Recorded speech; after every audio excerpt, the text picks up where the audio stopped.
What's up, everyone? Welcome to another edition of FA Sports Talk here on FantasyAlarm.com. My name is Justin Fensterman, along with my radio sis, Jen Piacenti. Jen, what's going on? It's great to see you again. It's great to see you. I feel like I get to see you now at least once a week on our roundtables on Wednesdays. I get to talk to you on Fridays, and now we get our own show on Thursdays. That's right.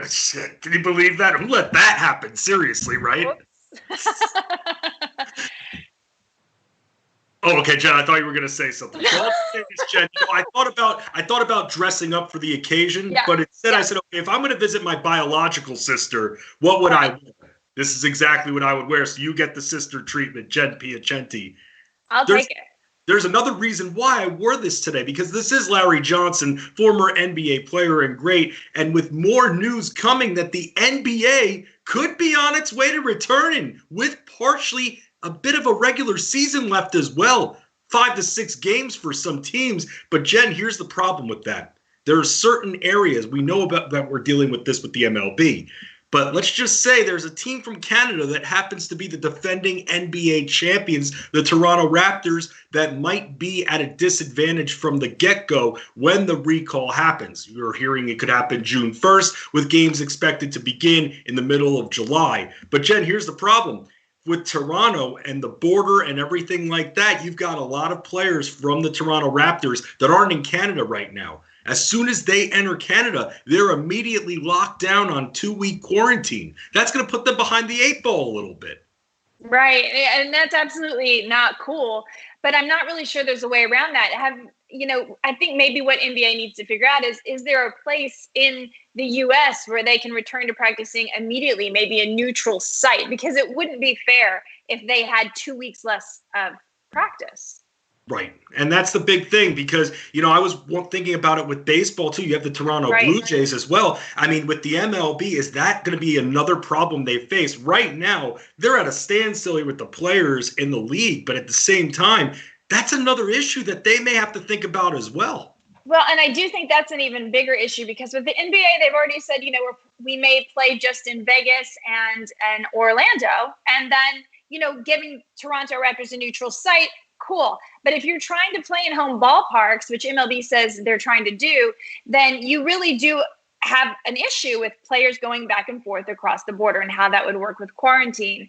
I suppose you could say, well, then the Jays need to have a new home park. And then you just got to wonder, how fair is that to the Jays? To have a different park. They're the only ones that don't get to be in their home park, don't get to have the same advantages of knowing how the park plays that the other teams would have. So, yeah, it's definitely an interesting question. I guess and here we go, another wait and see. What are they going to do? Yeah, the problem is with the NBA, you can have your playoffs just start. You don't need the regular season. Now, that wouldn't impact Toronto either way. They're the second seed in the Eastern Conference and defending champions, too, so they're involved. But you can take the pressure off some of these other teams that aren't in the playoffs right now. I know there's some of those 9 seeds not in the East, and the Wizards are way behind the Magic. But then out West, you got a few teams that are right there, but would another 5 to 6 games help them? But that also can extend the league even more, and they got to save up some time. We haven't even had a draft lottery yet. I mean, I can only imagine what the fall is going to be like going from one event after the other. You're talking about the draft lottery, the draft, free agency, then opening up training camps so you can maybe start the NBA season on Christmas. You got to give a little bit of time to chill there, Jen, and that's why I just believe it. I've been saying this from the start. As much as I love me some NBA, forget the rest of the regular season. Forget the final month. Go right to the playoffs, and let's get these teams organized and figured out instead of having to worry about the other half of the league, the other 14 teams that wouldn't be involved in the playoffs. It seems like that would certainly be much more manageable, too, from a health perspective. Just make it as focused and as tight as you can to keep it all under control. Now, I have a question for you, Finsty. Have you thought about this, just extrapolating this into NFL? Do you think in the future this puts any damper on the idea of having an expansion team, say in London, say in Mexico City? Now that we realize that there are these things that could really create major problems, if you have, again, a team over in London and they're quarantined, and then hopefully we don't have another, issue like this again, that we'll be ahead of the game. But it just throws something else into the mix. Like, is it a good idea to have these expansion teams that are in a lot of different countries? I think what the NFL has already told us about that, being that the schedules are out and there aren't any international games now, they're going to be very hypersensitive about letting that happen. It's a great question. I think that is going to be a problem. I think COVID-19 stops that expansion. We have to protect our own country first. That's the big thing because let's face it, we're mid-season, something, God forbid, happens in London. Right. It gets shut down. It's going to impact everyone. We're going to have stoppage at that point. Because somebody's schedule, it's not only about the team, but it's about all the other teams, especially division rivals, where they have a balanced schedules and play a steady diet of their division twice. I mean, seriously, I think it's going to impact it completely. What about you? Yeah, I think it will too. I think they're going to think twice about it. I understand why they want to play games in London, why they want to play games in Mexico City. And it's kind of about spreading the gospel of NFL, spreading the gospel of America. I get it. But when we're starting to think about health issues, it's kind of a bummer because, one of the things that really, can I just vent for a second? Go for it. One of the things that's such a bummer about this quarantine is we're being told not to hug people, not to shrink the world, not to get closer, we're all living in our own bubbles. And it's kind of just a bummer, mood wise, karma wise. It doesn't feel right. When I'm standing in an elevator to be assuming that person is going to infect me, I want that to change. But the fact is, I feel that we're going to now live with this. Kids that grew up in the Depression, they always were a little tighter with them. They're always worried they might lose it. And we may be growing a generation of people that are going to be a little bit more separatist, if you will, that we're going to go back to being more nationalistic instead of globalized. And we're going to be more local.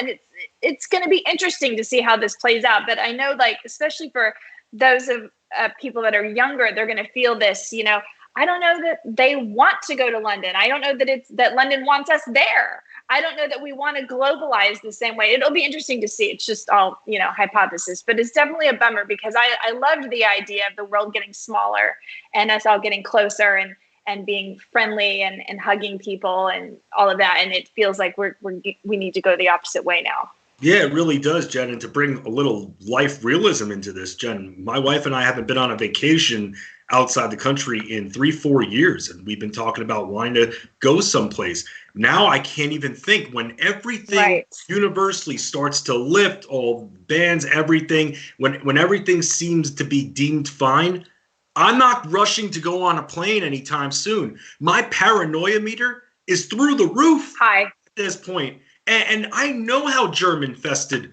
the airports are. My friend years ago, back in 2009, caught swine flu on the way to Australia, and he had to be quarantined once he got there.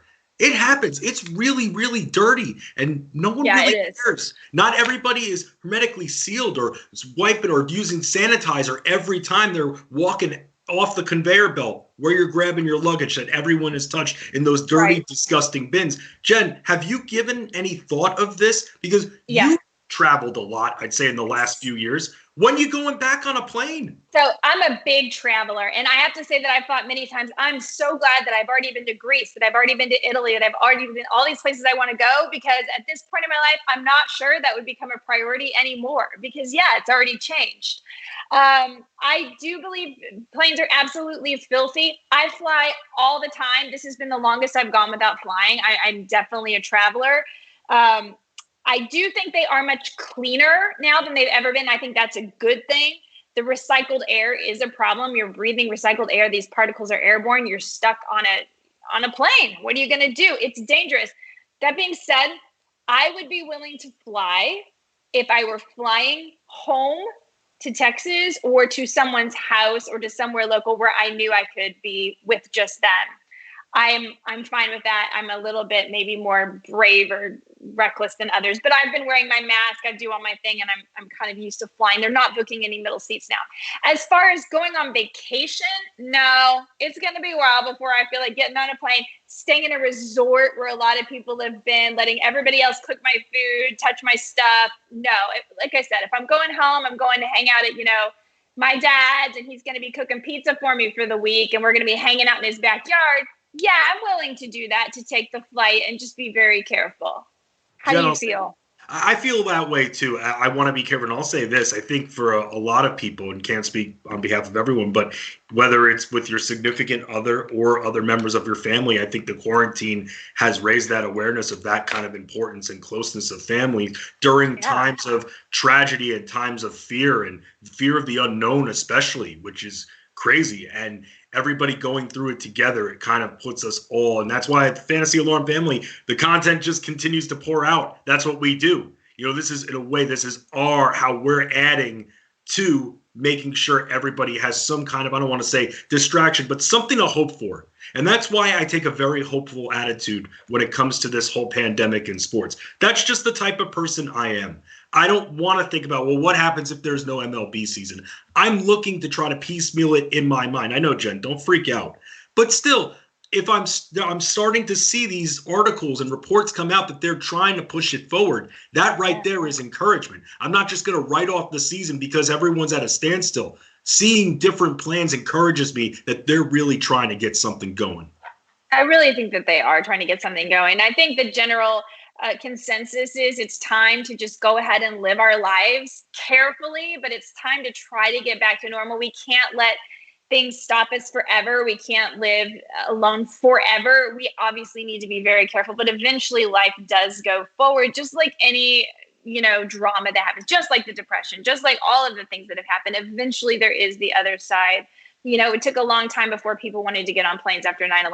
I didn't want to, but eventually we started to do it. And that's what's going to happen. It's going to come back slowly, but eventually we'll get some return to normalcy. And it's just a matter of when, but it is encouraging to see that the leagues are planning and trying. And I think that's what I was trying to say the other day. By the way, they are going to replay our roundtable tonight on SiriusXM if anyone missed it, from 9 to 11 p.m. Eastern. We talk a little bit about the leagues coming back and a lot of other topics. It was a lot of fun.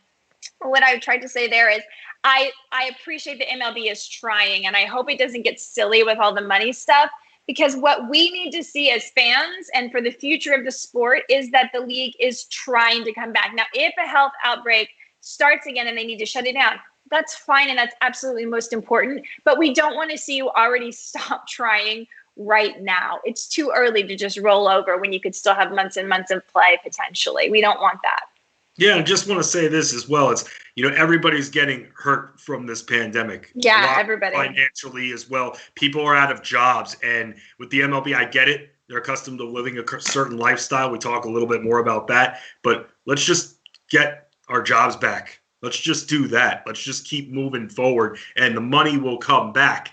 But yeah, we don't know what happens. Look, we didn't really realize this, most of us, until March hit, that, hey, this pandemic is coming right for us. So that's why I'm just hoping with the MLB players, and with Blake Snell, it's very disappointing hearing and seeing some of his comments on it, because it is, in his mind, all about money, not about his health or protecting the family. It's about the money at the end of the day. The money was right. He's on that field. That's just my opinion, Jen. And it's very discouraging seeing that, but I know that there are a bunch of other players that will be ready to play, that just want to play for the love of the game.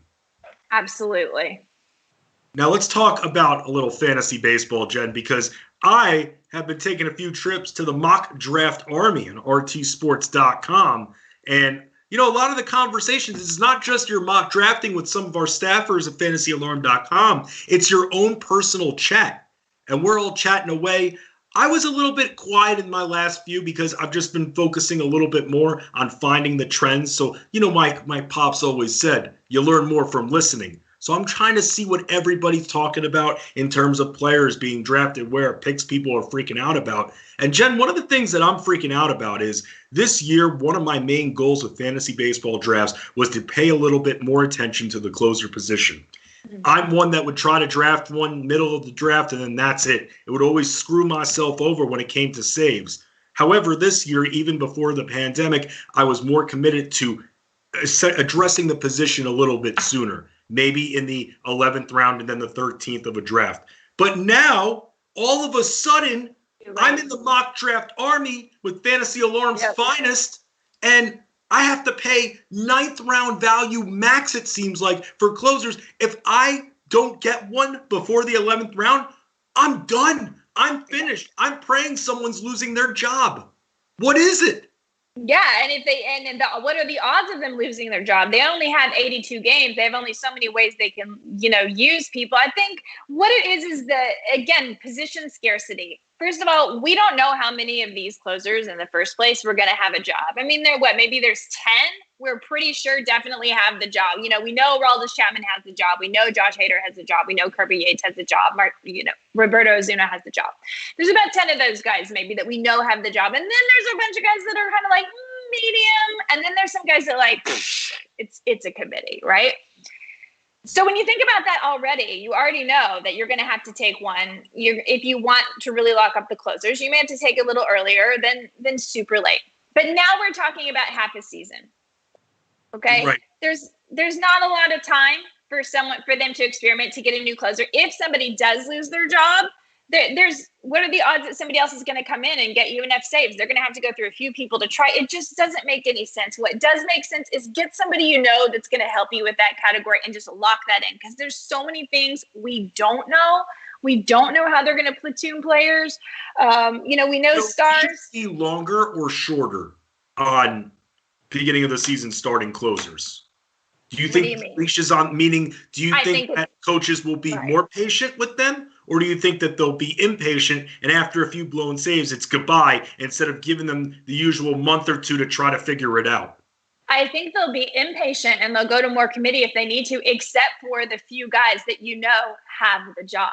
So that's why I think those top guys are even more valuable, because we don't have time. We got 82 games. You're not working out. You're on a down streak. I get it. We just don't have time for a down streak right now. Whoever you are, Nick Anderson. We thought you were going to be the guy, but it turns out you haven't quite gotten there. We got to move along. And, maybe you'll get rotated back in. But in the meantime, then you're just on the waiver wire trying to scrape up which guy's going to get a couple saves this week. And maybe it's this guy, not that guy. If you don't want to worry about it, get yourself an Aroldis Chapman. Get yourself a Roberto Ozuna and get his handcuff if you want. Get Ryan Presley as well. But, basically I would say there's a reason why they're going earlier. And that's because people just don't want to play that guessing game with closers. No, I understand that. But for me, it's been literally my balance, because what I try to do in these types of situations, especially when I'm starting to see a position rise up in the ADP as a whole, I try to have a few balanced players in this. And I'll continue to say it. I'm a draft tiers guy. This really helps me in this case. It keeps me from feeding into runs too early. It keeps my team balanced. It keeps my mentality balanced, having it all out there like a menu from a restaurant. That's how you do it. So, Jen, for me, my balanced closer that I've been going with to try to avoid feeding into a run too early has been Taylor freaking Rogers. This guy who has been a perfect 9th round pick for me in multiple mocks that I've been in. And that's where it's going to stay for me for now. But, Jen, do you think that the closer position as a whole, I'm going to have to start investing instead of my 9th and 10th round picks, maybe my 7th and 8th round picks? Some of those closers in the middle start going there. I might be out of luck. I think you might have to move everything up around. About 1 round is what you might have to do. And I do think Taylor Rogers is one of those that will move up, because also with the way they're proposing that the divisions will play each other, the Central will play the Central, AL, and I think that even puts the Twins in an even better position to potentially have even more wins. So, yeah, I think you may have to, but I don't think you should feel bad about that, because I'll tell you where you're going to get credit is I think you can wait longer on your starters.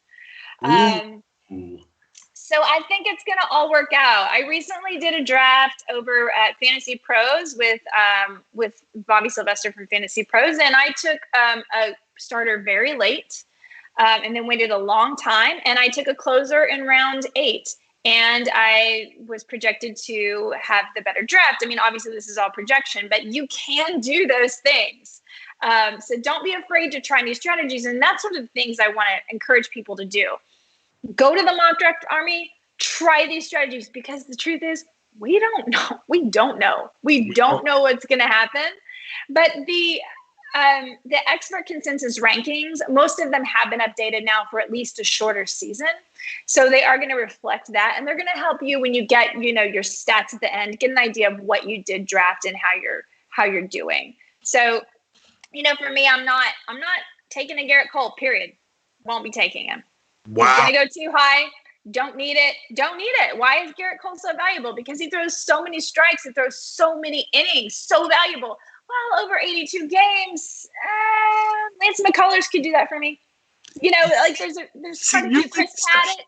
You've inceptioned me completely with Lance McCullers. I think I've gotten him in every single mock draft I've done. So, Jen, he doesn't start out with an elbow injury. Like, oh, look who's there late. It's Lance McCullers, because I've been waiting on pitching as well. And in my last mock draft that we covered that you didn't quite destroy me on as you did previous mock drafts. By the way, whenever I'm in the mock draft, that's one of the leading conversations. Oh, Fensty's here. You ready to get destroyed by Jen on Friday? And I'm like, yeah, whatever it takes. So, and then I'm like, oh, they're making fun of me. I get it now.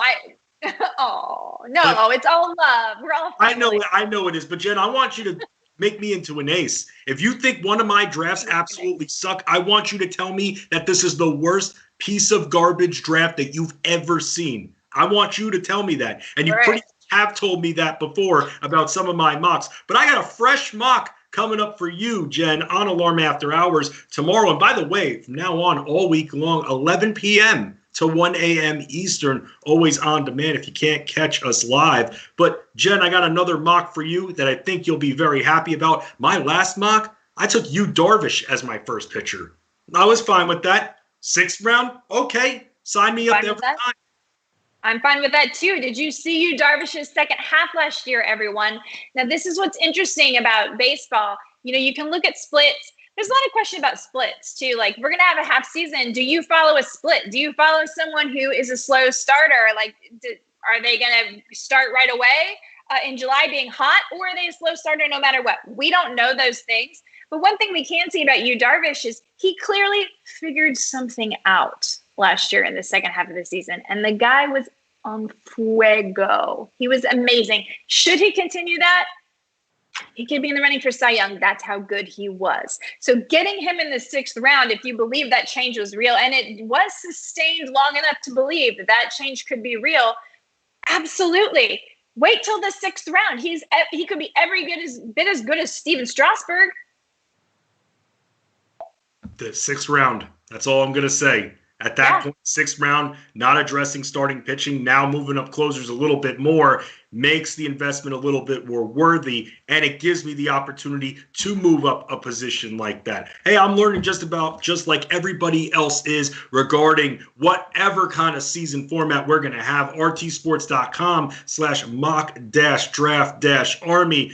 I'm in there, I'd say, if not once a week, once every other week. I'm trying to find my own trends. I'm trying to learn. And most importantly, I'm trying to always dominate. There isn't any other option, in my mind at least. Jen, let's talk about domination in a health form, because to prevent us from getting sick, and we're all learning from the current pandemic, we got to be healthy a bit. Yes. It's not easy being at home and not snacking. Snacking is one of the greatest things in the world. I have a significant other who she loves to bake all the time. That also doesn't bode well for me. I'm a snacker. Jen, when we're done with the show, I'm hungry as hell because I'm so excited about the show we just had on SiriusXM that I'm hungry. I can eat an entire horse. But Jen, the problem with that is I'm not keeping myself healthy. So John and Pemba has cooked those buffalo chicken balls that look just amazing from Cheyenne. So like Cheyenne Bailey cooked the version of them. They looked amazing. But Jen, if I eat those every single night, that's not going to help me stay healthy. And I can eat that recipe every single day for the rest of my life. John and Pemba is the chef. But now I'm also a little bit of a culinary expert with my own spinach smoothie for those that are looking to lose weight. I'm not going to show you the spinach smoothie. I'm going to show it to you guys, and you guys are going to think it's like green slime, something you may have seen on Nickelodeon back in the day. But instead, Jen, should I give my recipe? Because this is a spinach smoothie. It's so unappetizing, but I can make it taste good. Let's hear it. All right. So what I do, Jen, and I try to keep it lean because for me, I'm just trying to take the weight off. I don't need to build any more mass. I've already got the big chest, arms, whatever. I don't need to brag about myself and my physique anymore. So I normally base it with water with about halfway up the blender full of spinach, halfway up the blender full of water. So you have it right there. Now, just spinach and water is not going to taste good. So things I add to the spinach smoothie, I add about a handful of frozen mango chunks. You keep in the freezer, they'll be good forever. Another thing that I often add is a banana. I make my smoothies with a water base. That's the thing. I know, Jen. Banana? Really? Why does every smoothie have to have banana? Are we back to this? This is my pet peeve. Every smoothie, I thought you were going to give me a nice green, ginger, apple, lemon, spinach, and you're coming at me with banana? You didn't even warn me about this. I didn't get this in a show topic. I wasn't prepared for the banana. I don't know. I don't know what I'm supposed to do with this banana. Jen, I'm not putting a banana. Can you make me a non-banana recipe? Yes, and I'm saying it's optional. It's essentially it's a utility. You can use it or you don't use it. You're fine. It's not the base, but I use the banana. But that's also because I don't use Greek yogurt in it. You can put a scoop of Greek yogurt if you want in it, which is very healthy, very protein based. If you don't want to use the banana, that's fine. You put a little bit of extra mango chunks in there and you're golden. You're good to go. Something else you can put in, make it a little bit citrusy, put a little bit of lemon juice in on top with a lot of ice, and all of a sudden you have a very low-calorie, energizing spinach smoothie that actually has a sweet and citrusy taste to it that you'll love, and it'll make you want to drink even more spinach smoothies. It'll make you regular, especially down south, which is great because that will help with your digestion, and you'll be able to lose weight based off what you're eating. It'll keep you full. It tastes good. You trust in Just on that one. I mean, I'd be willing to try it. Yes, without the banana. Yes. Minus the banana. It's unbelievable. Bananas full of sugar, by the way. They are. Sugar. So if you're going to cut one thing, that's the one to cut. That's true. But the big thing is I'm always trying to make a full blender's worth. So I'm not eating the whole banana anyway if I have one of the smoothies. So that's how I beat the system. And that's how you all beat the system. So I got other recipes too that I'm going to start giving out a little bit on the healthier side because, Jen, something we're going to start talking about. Remember when you used to put me in basic training on the show? Yes. Yes. Well, guess what? The wheels have fallen off a little bit since quarantine, and I'm going to hold myself accountable. I'm going to admit things on tomorrow night's show that are embarrassing. Embarrassing. Ooh. So that's right. But it's going to lead to a better body, a better mentality. And as always, we always dominate on fantasyalarm.com. She's Jen Piacenti. I'm Justin Fensterman. Catch us on Alarm After Hours on SiriusXM Fantasy Sports Radio tomorrow night. That's Friday night, 11 p.m. to 1 a.m. Eastern. All the fantasy football, fantasy baseball, and obnoxiousness from either one of us that you can handle. Good luck, everyone.